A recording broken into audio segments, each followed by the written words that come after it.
எனக்கு இப்ப ரொம்ப பசிக்குது. இங்க வந்துட்டு மீட்டிங் முடிச்சிட்டு பொட்டிக் போய் சாப்பிடலாம்னு நினைச்சு அம்மா கொடுத்து விட்ட சாப்பாடு கூட அப்படியே வச்சுட்டு வந்துட்டேன்.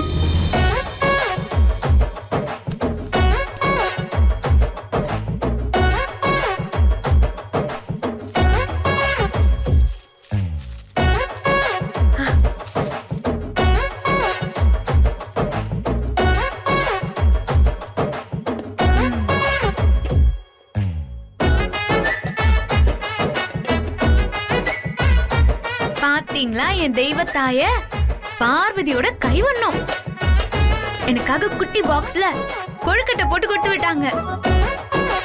இப்போ இதுதான் நம்ம பசி தீக்கும் அமிர்தம். இல்ல எனக்கு பாதி உங்களுக்கு பாதி. ஓகேவா? எனக்கு பசி இல்ல, நீ ஏன் சாப்பிடு.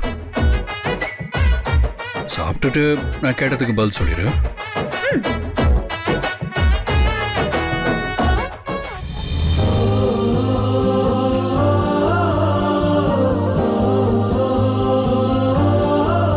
பசிக்கும்போது சொல்லுங்க, நான் உங்களுக்கு தரேன்.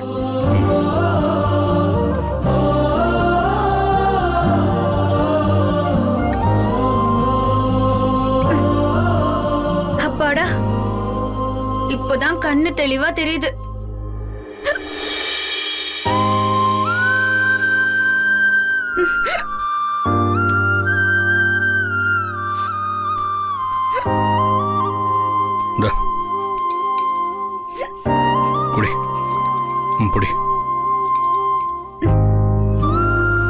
ஐயோ, ஒரு விஷயத்தை நம்ம யோசிக்கவே இல்ல பாருங்க.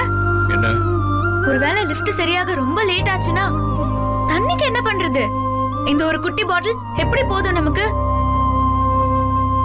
அந்த மூடி எங்க? உங்ககிட்ட தான் இருக்கு.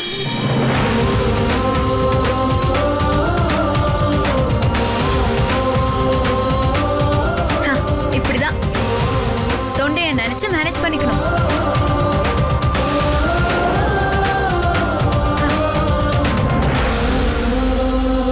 சரி, இப்ப சொல்லு, விக்னேஷ் போனை ஏன் எடுக்கல?